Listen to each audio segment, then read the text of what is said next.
नमस्कार। सबसे पहले तो मैं आप सबका स्वागत करता हूं। मेरे साथ में हमारे सम्मानीय जिलाध्यक्ष जी और हमारे पूर्व मंत्री श्री जवाहर सिंह बेडम जी, पूरी भारतीय जनता पार्टी की टोली आप सबका पार्टी कार्यालय में स्वागत करती है, सम्मान करती है। साथ ही हमारे राष्ट्रीय नेतृत्व और प्रदेश नेतृत्व के द्वारा कल राष्ट्रीय अध्यक्ष आदरणीय श्री JP नड्डा जी के द्वारा जयपुर के अंदर एक मिशन की शुरुआत की गई, नहीं सहेगा राजस्थान।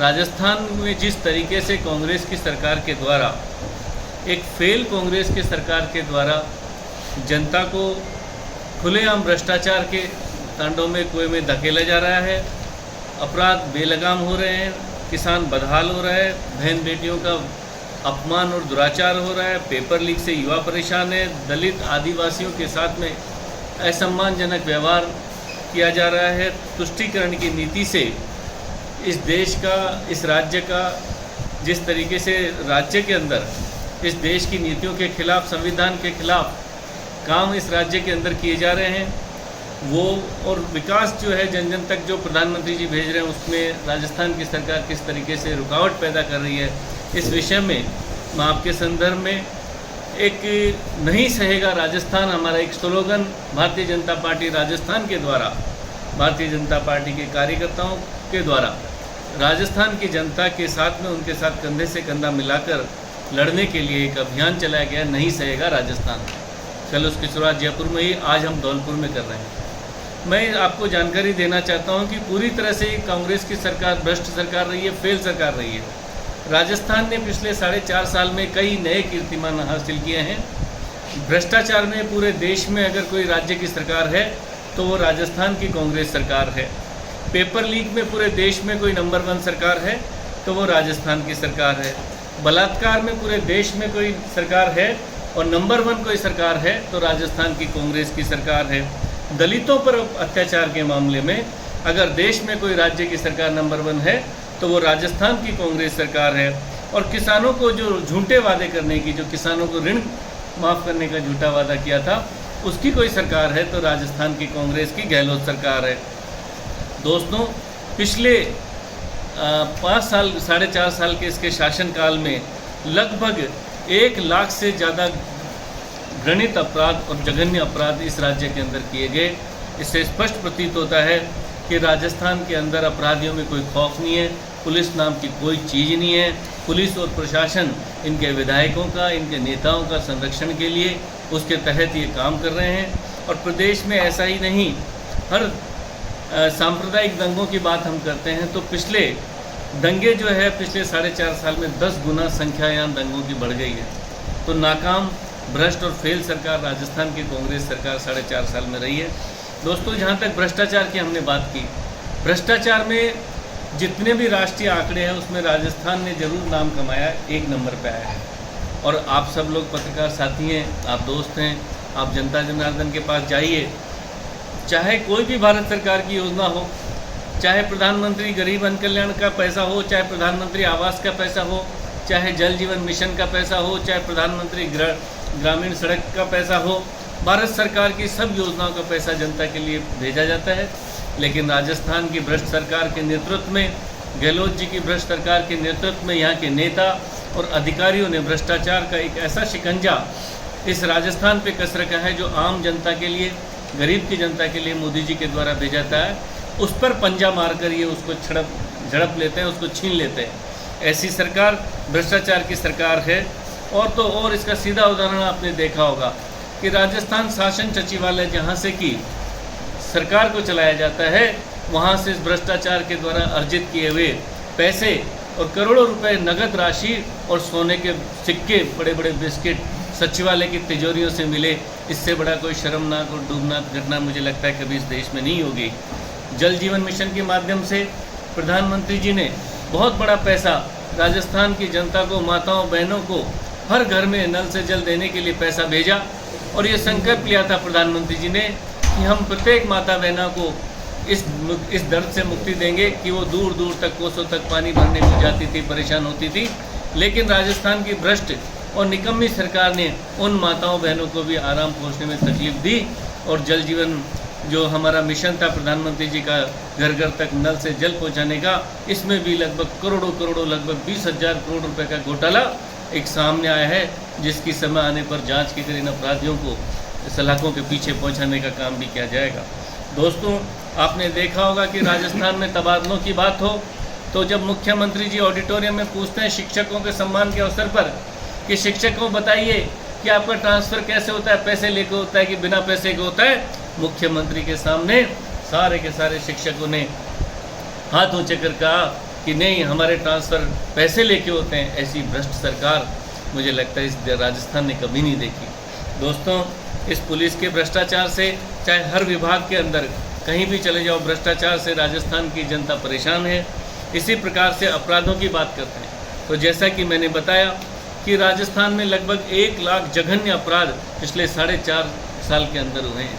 इसी प्रकार से क्राइम में राजस्थान नंबर 1 आया है, जो कि कभी उत्तर प्रदेश और बिहार के लिए सुना जाता था। राजस्थान गौरवशाली संस्कृति का एक राज्य रहा है। राजस्थान प्यार का, प्रेम का, संस्कार का राज्य रहा है और आज उसी शांतिपूर्व और प्यार भरे राजस्थान को राजस्थान की गहलोत सरकार ने, कांग्रेस सरकार ने अपराधों में नंबर 1 बना दिया। ऐसी सरकार को उखाड़ फेंकने के लिए भारतीय जनता पार्टी राजस्थान ने नहीं सहेगा, राजस्थान का संकल्प लिया है। महिलाओं की जहाँ तक बात करता हूँ, महिलाओं के ऊपर 1,90,000 से ज़्यादा जघन्य अपराध इस राजस्थान की सरकार ने किए हैं। अपराधियों को लगता है कि इन महिलाओं का कोई रखवाला नहीं है। अपराधियों को महसूस होता है कि पुलिस हमारा कुछ नहीं बिगाड़ सकती। उसी का परिणाम होता है कि एक के बाद एक घटनाएं ऐसे अपराधियों के हौसले बुलंद हो जाते हैं कि वो महिलाओं को इस तरीके से अपराध करते हैं। जैसा कि अभी करौली के अंदर भी आपने सुना होगा कि कैसे एक युवती को उसको मारा गया, उसकी हत्या की गई, उसको तेजाब डाला, गोली मारी, कुएं में पटक दिया और जिस दुराचार किया गया उसके साथ में, ऐसी घटनाओं के साथ में, क्योंकि अपराधियों को कोई भय नहीं है। दोस्तों, सांप्रदायिक दंगे हों या गैंगवार हो, एक आपने देखा होगा अभी भरतपुर में एक अपराधी को लाया जा रहा था बस के अंदर, पुलिस की गार्डशिप में जब पुलिस थी, अपराधी घुसते हैं और कई गोलियों से पुलिस की मौजूदगी में जो कोर्ट के ऊपर जा रहे थे उसको छलनी करके उसको अपराधी को मार देते हैं। तो ऐसा गैंगवार, ऐसी साम्राज्य की लड़ाई, जिस राज्य में कानून का राज होना चाहिए वहाँ अपराधी आपस में होड़ कर रहे हैं कि मेरा राज चलेगा। ऐसी गैंग का वार चल रहा है। तो इस राजस्थान को अपराधियों का गढ़ बना दिया, राजस्थान को कांग्रेस ने अपराधियों का राज्य बना दिया और गैंगस्टर्स को यहाँ दूसरे राज्यों से, जो उत्तर प्रदेश से भाग के आ रहे हैं, जो हरियाणा से भाग के आ रहे हैं, उनके लिए शरण स्थली राजस्थान की सरकार ने अपराधियों के लिए भी बना दिया। दोस्तों, जहाँ तक किसानों की बात है, किसानों को राहुल गांधी जी ने वादा किया था और उस झूठे विश्वास के ऊपर ही राजस्थान की भोली भाली किसानों ने इस राहुल गांधी की कांग्रेस पे भरोसा किया और अपना मत विश्वास के साथ दिया कि कांग्रेस की सरकार आएगी तो राहुल गांधी जी के कहने के अनुसार 10 गिनने तक हमारे कर्ज माफ़ हो जाएंगे। लेकिन दुर्भाग्य की बात है कि जिस संस्कृति में, जिस पार्टी की संस्कृति में सिर्फ छल कपट धोखा बेईमानी हो, जिस पार्टी की संस्कृति में जनता को ठगना हो, जिस पार्टी की संस्कृति में जनता की सेवा नहीं, जनता के साथ छल कपट, छलावा, लूट और भ्रष्टाचार हो, उस पार्टी ने यहाँ के किसानों को लूटा है, उनके मत को लूटा है, उनके विश्वास को लूटा है। आज आपके सामने हम बताते हुए बड़ा शर्म आती है कि उस घोषणा के बावजूद भी 19,000 से ज़्यादा किसानों की राजस्थान में पिछले 4.5 साल में कर्ज के कारण जमीनें नीलामी होनी पड़ी। राहुल गांधी जी को आके जवाब देना चाहिए कि राहुल गांधी जी, आपने कहा था कि 10 गिनने तक कर्ज माफ़ कर देंगे, तो 19,000 जो किसान हैं, इनकी कर्ज की कारण इनकी ज़मीनें नीलाम हो गई है। इनकी ज़मीनों का आप क्या मुआवजा देने वाले हैं, इनको कैसे कंपनसेशन देने वाले हैं? और फिर राजस्थान के मुख्यमंत्री सोचते हैं कि हम सरकार में रिपीट कर रहे हैं। रिपीट आप नहीं कर रहे हैं। कांग्रेस की सरकार गलतफहमी में, कांग्रेस के नेता गलतफहमी में, हाँ, इन्होंने ज़रूर ये बेईमानी की है कि भारी पैसा कमाया है, भारी गैंगवार्स बनाए हैं, भारी अपराधियों को संरक्षण दिया है और राजस्थान की जनता इन अपराधियों के दम पर और इन गैंगस्टर्स के दम पर या भ्रष्टाचार के दम पर इस कांग्रेस की सरकार को जो चल रही है, इसको उखाड़ फेंकने का संकल्प ले चुकी है। 5 सालों में किसानों की जहाँ तक बात करते हैं, लंपी वायरस से गौशाला, आप गायों की बात करते हो, 12.5 लाख गायें इस लंपी वायरस से पिछले दिनों मौत के घाट पर उतर गई थी। हम भारतीय जनता पार्टी के कार्यकर्ता कोने कोने में जाकर जिस तरीके से गौ माता की सेवा कर रहे थे, कांग्रेस के नेता 5 स्टार होटल्स में ऐशो आराम कर रहे थे। कांग्रेस के नेता हमेशा धर्म के नाम पर और जब भी सेवा का काम होता है तो अपने बिलों में थूक जाते हैं। चाहे कोरोना काल में आप देखिए, मोदी सरकार के नेतृत्व में जिस तरीके से पूरे देश में आम जन को बचाने का काम मोदी जी ने किया, प्रधानमंत्री जी के नेतृत्व में किया, भारतीय जनता पार्टी के कार्यकर्ताओं ने अपनी जान की बाजी लगाकर सेवा के कार्य किए। लेकिन राजस्थान की गहलोत सरकार के नेता और इनके कार्यकर्ता अपने बिलों में छुपे रहे और तमाशा देखते रहे। हमारी गौ माता भी मरती रही और इनकी सरकार तमाशा देखती रही। ऐसी सरकार जो मुझे लगता है कि धोखे और भ्रष्टाचार के अलावा कुछ नहीं करती। एक नया धोखा इन्होंने किसानों के साथ शुरू किया कि इन्होंने किसानों के बिजली के बिल कह रहे थे कि हम माफ़ कर देंगे। पिछली सरकार में उन्होंने बोला था, उसका भरोसा किया किसानों ने, लेकिन बिजली के बिल माफ़ नहीं किए, दुगने कर दिए। और जब अब चुनाव का समय आ गया तो गहलोत जी दोबारा बोलते हैं कि हम आम आदमी को 100 यूनिट बिजली फ्री दे देंगे और किसानों को 2000 यूनिट तक फ्री देंगे। गहलोत जी और कांग्रेस की आप सुन लीजिए, आपका छल कपट धोखा पिछले चुनाव में राजस्थान की जनता देख चुकी है। आप बोलते क्या हो, करते क्या हो। आज कांग्रेस की विश्वसनीयता न सिर्फ राजनीतिक सामाजिक पत्रकार बंधु बल्कि आम जनता की नज़र में भी ख़त्म हो चुकी है। आपकी झूठी बातों में अब मुझे लगता है कि राजस्थान की कोई भी जनता नहीं आने वाली है। जहाँ तक बहन बेटियों की बात है, राजस्थान बलात्कार का एक राज्य बन चुका है, क्योंकि बलात्कार के मामले में भी राजस्थान नंबर 1 पे रैंक करता है। इससे ज़्यादा शर्मनाक किसी भी राज्य की कानून व्यवस्था के लिए, किसी भी राज्य की सरकार के लिए नहीं हो सकती। और यहाँ के मुख्यमंत्री के साथ में यहाँ के एक मंत्री, जो कि लोकतंत्र का मंदिर होता है राजस्थान विधानसभा में यहाँ के एक मंत्री बेशर्मी से बोलते हैं कि राजस्थान को तो मर्दों का प्रदेश है, यहाँ ऐसी घटनाएं सामान्य बात है। जिस सरकार की सोच में, जिस सरकार की संस्कृति में, जिस सरकार के संस्कार में, उस जो लोकतंत्र का रक्षक जो विधानसभा है, जो जनता की सेवा और रक्षा करने के लिए जिसको जो मंदिर है, उस मंदिर में अगर वहाँ के मंत्री मुख्यमंत्री की उपस्थिति में ऐसी बातें बोलते हैं तो राजस्थान की बहन बेटियों की इज्जत कहीं सुरक्षित इस कांग्रेस की सरकार में नहीं रह सकती। दोस्तों, प्रतिदिन लगभग 17 बलात्कार की घटनाएं इस राजस्थान के अंदर हो रही है। राजस्थान में 22% बलात्कार के मामले बढ़े हैं।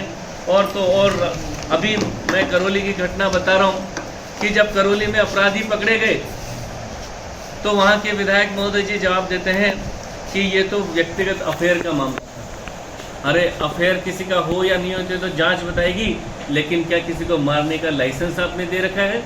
क्या किसी बालिका के साथ में उसको झूठे अफेयर में फंसाना और फिर उसके साथ में उसकी हत्या कर देना, जघन्य हत्या कर देना, क्या किसी भी महिला के लिए किसी के बहकावे में आ जाना कोई गुनाह हो गया? क्या जानलेवा अपराध है?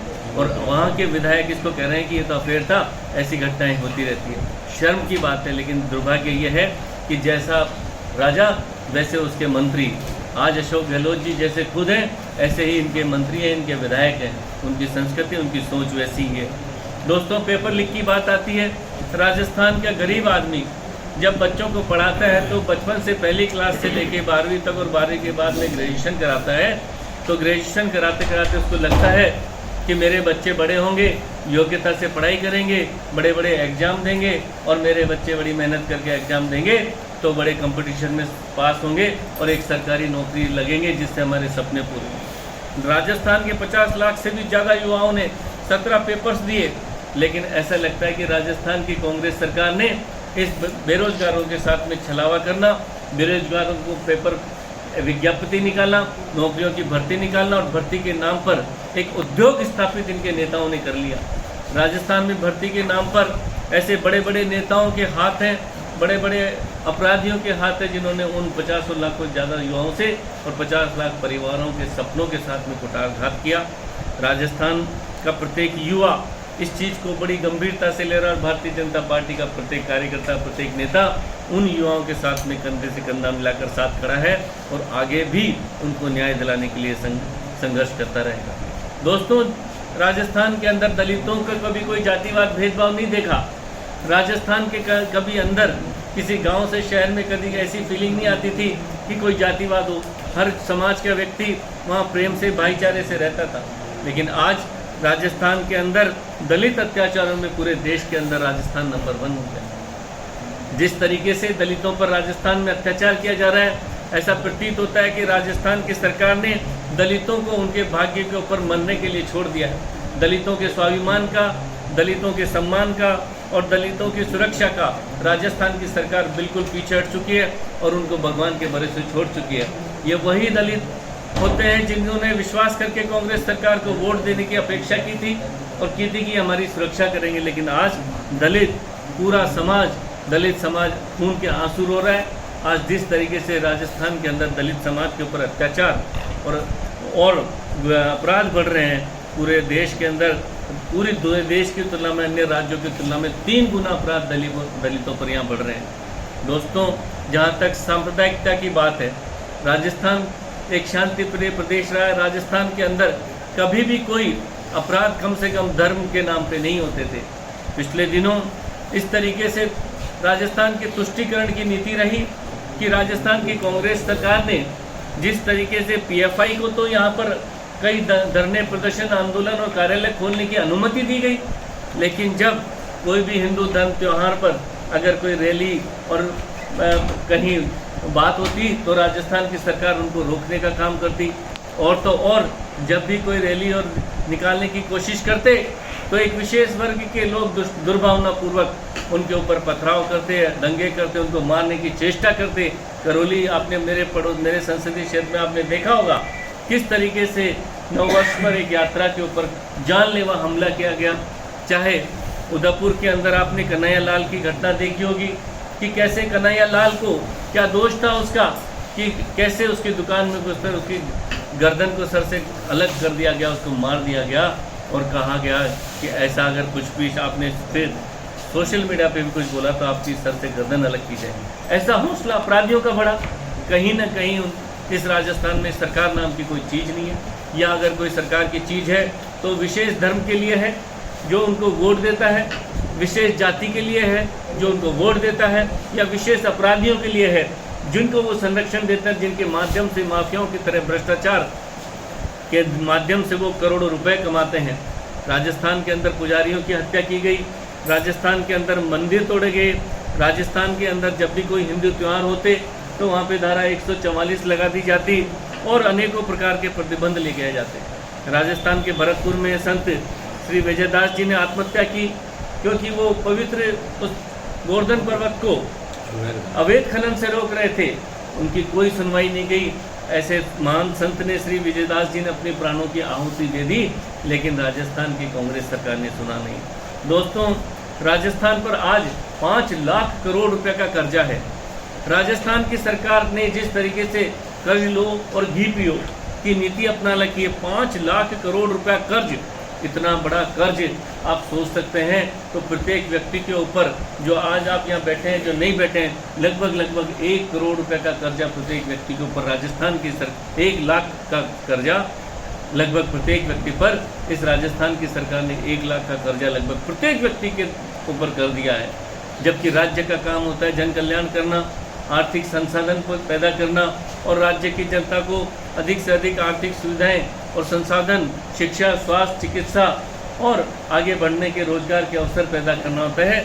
लेकिन राजस्थान की सरकार ने सोच रखा है कि चाहे भारत सरकार का पैसा हो, चाहे अन्य एजेंसियों का पैसा हो, लूट लो, खा लो, जितना भ्रष्टाचार में ले सकते हैं वो ले लो और जनता को धोखा देने के लिए फ्री के नाम पे चाहे फ्री की बिजली देने की घोषणा कर दो, फ्री के मोबाइल देने की घोषणा कर दो, फ्री के किसानों को बिजली देने की घोषणा कर दो, या और कोई फ्री की घोषणाएं कर दो ताकि जनता पुनः धोखे में आकर इस सरकार को चुनने की गलती कर बैठे।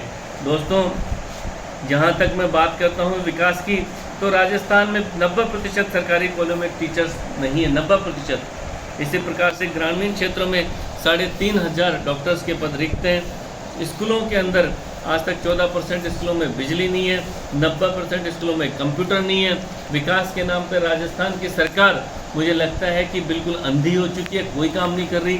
और भारत सरकार, मोदी सरकार जो पैसा भेजती है, जो विकास करती है, उसको भी ये अपने नाम बदलकर, चाहे वो चिरंजीवी के नाम से हो, जो आयुष्मान भारत है, जो प्रधानमंत्री जी का पैसा आता है, उसका नाम बदलकर इन्होंने चिरंजीवी योजना करके जनता के साथ में छल कपट करने का काम कर रहे हैं। चाहे प्रधानमंत्री आवास हो, चाहे शौचालय का पैसा आता हो, सब में आप गांव-गांव जाइए, आपको लगेगा, माताएं बहनें बताएगी कि उनको प्रधानमंत्री आवास लेने के लिए कितने पैसे देने पड़ते हैं। तो ऐसे भ्रष्टाचार की ये सरकार है और इस भ्रष्टाचार की सरकार को मुझे लगता है कि राजस्थान की जनता ने सोच लिया कि अब नहीं सहेगा राजस्थान, और राजस्थान की जनता के साथ में इस सरकार को उखाड़ फेंकने के लिए राजस्थान की जनता के साथ में भारतीय जनता पार्टी का प्रत्येक कार्यकर्ता, भारतीय जनता पार्टी का नेतृत्व और भारतीय जनता पार्टी का राष्ट्रीय नेतृत्व और प्रदेश नेतृत्व मिलकर अब नहीं सहेगा राजस्थान जो है, इस स्लोगन के साथ में राजस्थान की जनता को न्याय दिलाने के लिए, राजस्थान की जनता को विकास के रास्ते पर प्रधानमंत्री जी के साथ में कंधे से कंधा मिलाकर आगे ले जाने के लिए, राजस्थान की बहनों को, माताओं को सम्मान और स्वाभिमान से जीवन रहने के लिए, राजस्थान के दलितों को, राजस्थान के किसानों को, राजस्थान के युवकों को स्वाभिमान और सम्मान से उन्नति करने के लिए राजस्थान का प्रत्येक भारतीय जनता पार्टी का कार्यकर्ता और राजस्थान की जनता अब नहीं सहेगा राजस्थान नाम से आज से कल से राष्ट्रीय अध्यक्ष जी के नेतृत्व में एक अभियान चला चुका है। उस अभियान को अगले आने वाले दिनों में 15 दिनों में गांव-गांव तक ले जाने का संकल्प है। कल प्रदेश की राजधानी में किया गया, आज जिला मुख्यालय पे किया गया और आने वाले समय में विधानसभाओं और ग्राम पंचायतों तक इस अभियान को हम लेके जाएंगे और राजस्थान की जनता की आवाज़ को इतनी मजबूत बनाएंगे कि राजस्थान की कांग्रेस की सरकार को, भ्रष्ट निकम्मी सरकार को उखाड़ के फेंकने का संकल्प हम सब लोग मिलकर लेते हैं। और एक स्लोगन हम और एक मिस्ड कॉल के माध्यम से जो 8140200024 के माध्यम से, एक मिस्ड कॉल के माध्यम से भी हम जनता का एक कितनी जनता परेशान है वो भी हम मैसेज करवाएंगे। और अब नहीं सहेगा राजस्थान, ये एक स्लोगन के साथ में हम सब लोग राजस्थान की कांग्रेस की भ्रष्ट निकम्मी अत्याचारी और सांप्रदायिक सरकार को उखाड़ फेंकने का संकल्प लेते हैं। और आप सब मीडिया के साथियों से हम सब प्रार्थना करते हैं कि जो हमने तथ्य दिए, जो जानकारी दी है, आप सब समाज हित में, राज्य हित में और इस राज्य की उन्नति के लिए इसको आपका प्यार, आपका आशीर्वाद, आपका स्नेह हमको चाहिए। तो आप अधिक से अधिक संख्या में, अधिक से अधिक आपका आशीर्वाद हमको मिले ताकि ये जन तक आवाज़ हमारी, जो राजस्थान की जनता की आवाज़ पहुँचे। और आज एक ये पोस्टर भी हम जारी कर रहे हैं। एमपी साहब, आप मैं बताया इसके आप नहीं सहेगा राजस्थान, इसके लिए तो कार्यक्रम चलाओगे, आंदोलन करोगे, प्रदर्शन करोगे, वो क्या है? मैं बताता हूँ। आज हम एक तो ये पोस्टर जो है और ये पंपलेट हम जारी कर रहे हैं। पहले ऐसा बता दूँ, पहले पोस्टर बाद में बता देना, लास्ट में। पत्रकार बंधुओं का आज की इस प्रेस वार्ता में हृदय से स्वागत। आज के मुख्य वक्ता और यहाँ के धौलपुर करौली के सांसद आदरणीय मनोज राजौरिया जी ने आपको विस्तृत रूप से राजस्थान की कांग्रेस सरकार के काले कारनामों को उजागर किया है और हिंदू विरोधी महाभ्रष्ट धोखेबाज सरकार के जो 5 साल के क्रियाकलाप रहे उनको विस्तृत रूप से बताया है।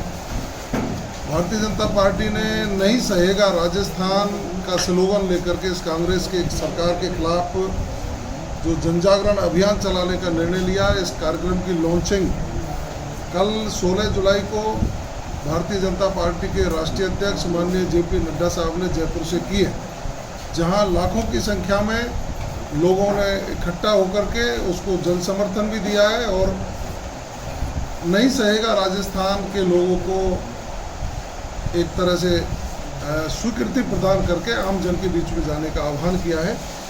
भारतीय जनता पार्टी ने यह तय किया है 16 जुलाई को लॉन्चिंग के बाद 17 जुलाई को, जो आज माननीय सांसद जी और जिलाध्यक्ष जी और हम सब लोग आपके सामने मुखातिब हुए हैं, प्रेस के माध्यम से कांग्रेस के काले कारनामों को उजागर करेंगे। 18 जुलाई को बाबा साहब भीमराव अंबेडकर जी या महात्मा गांधी जी की प्रतिमा के सामने 18 और 19 जुलाई, एक दिन कोई भी हो सकता है, उसमें पार्टी के कार्यकर्ता और आम जन को साथ लेकर के काली पट्टी बांध करके उपवास पर बैठेंगे और इस सरकार की आंखें खोलने का काम करेंगे। 18 से 24 नहीं सहेगा राजस्थान के लिए जनसंपर्क होगा। हमारे कार्यकर्ता गांव-गांव, ढाणी-ढाणी जाएंगे। गांव-गांव, ढाणी-ढाणी जा कर के हमारे जो स्टिकर हैं स्टिकर भी हैं, गोल स्टिकर हैं, उनको जनता के बीच में ले जाएंगे।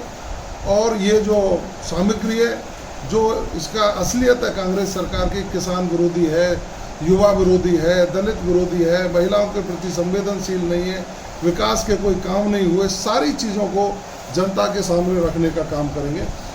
और पंचायत स्तर पर चौपालें होंगी, सभाएं होंगी और पदयात्रा भी होगी। उसमें हमने विधानसभा मुख्यालय पर 1 किलोमीटर की पदयात्रा करने का भी निर्णय किया है। पार्टी के कार्यकर्ता विधानसभा मुख्यालय पर या बड़े कस्बे में 1 किलोमीटर तक की पदयात्रा भी करेंगे और चौपालें जहाँ होंगी पंचायत स्तर पर, उन चौपालों में भी पदयात्रा के कार्यक्रम रखे गए हैं। 19 से 20 जुलाई ये मैंने बता ही दिया, पदयात्राएं हम इस बीच में रखेंगे। हर विधानसभा क्षेत्रों में 2 दिवसीय FIR कैंप होगा 21 और 22 जुलाई को। FIR का मतलब है फेल्योर इंफॉर्मेशन रिपोर्ट। हमारी कैनोपी लगेंगे, हमारे कार्यकर्ता बैठेंगे और आम जन वहाँ सरकार के फेल्योर की सूचना ला करके हमारे कार्यकर्ताओं को देंगे। उसको इकट्ठा करके हम प्रदेश स्तर पर संकलन करके उसको भेजेंगे कि कहाँ सड़क नहीं बनी। इन्होंने घोषणा की अभी तक सड़क नहीं बनी, हैंडपंप नहीं लगा, पीने के लिए पानी नहीं है, स्कूल में टीचर नहीं है, हॉस्पिटल में डॉक्टर नहीं है, कॉलेजों की स्थिति आपने बताई दी है। और विधायक, आप धौलपुर के विधायकों को देख लीजिए, जिस तरह से इन्होंने झूठ और लूट की दुकान चला रखी है। ये यदि रोड सैंक्शन कराते हैं तो उससे पहले वहाँ ज़मीनें खुद खरीद लेते हैं, इनके परिवारीजन ज़मीनें खरीद लेते हैं और कच्ची मिट्टी डाल करके लोगों को गुमराह करने का काम करते हैं। नगर निगम में, नगर परिषद में और नगर पालिकाओं में जिस तरह का लूट का आलम इन्होंने फैला रखा है, यहाँ झूठे पट्टे, राजाखेड़ा विधानसभा में हम गए थे, माननीय राठौड़ साहब नेता प्रतिपक्ष वहाँ आए थे, झूठे पट्टे बांध, फर्जी पट्टे जिनका कोई औचित्य नहीं है गरीबों को बहकाने के लिए, वो उन्होंने करने का काम किया। इस तरह की FIR कैंप 2 दिन 21 और 22 जुलाई को पार्टी के कार्यकर्ता हर विधानसभा में लगाएंगे और वहाँ लोग उस सूचना को ला करके देंगे। हम संकलन करके प्रदेश को भेजने का काम करेंगे। 25 से 30 जुलाई को जयपुर चलो आप का आह्वान होगा, क्योंकि 1 अगस्त को जयपुर को घेरने का कार्यक्रम है। राजस्थान की कांग्रेस की सरकार जिस तरह से फेल हुई है, नकारा साबित हुई है, उसकी आंखें खोलने के लिए, महाभ्रष्ट महाझूठी सरकार की आंखें खोलने के लिए, घोर हिंदू विरोधी सरकार की आंखें खोलने के लिए 1 अगस्त को जयपुर में महाघेराव का कार्यक्रम रखा है। 25 से 30 जुलाई तक हमारे पार्टी के वरिष्ठ नेता, कार्यकर्ता सभी मैदान में जाएंगे, लोगों को आह्वान करेंगे और हर शक्ति केंद्र और हर बूथ से हमारा कार्यकर्ता और आमजन के व्यक्ति उस महाघेराव में पहुंचने का काम करेंगे। ये पार्टी की एक कार्य योजना इस तरह से रखी गई है। मैं अपेक्षा करता हूं कि आप जैसे लोकतंत्र के चौथे स्तंभ के रूप में जितनी जिम्मेदारी हमारी बनती है, उतनी ही उससे भी ज़्यादा आपकी भी जिम्मेदारी बनती है कि इस धोखेबाज सरकार को बेनकाब करने में आप भी हमारा जनता का सहयोग करें। धन्यवाद।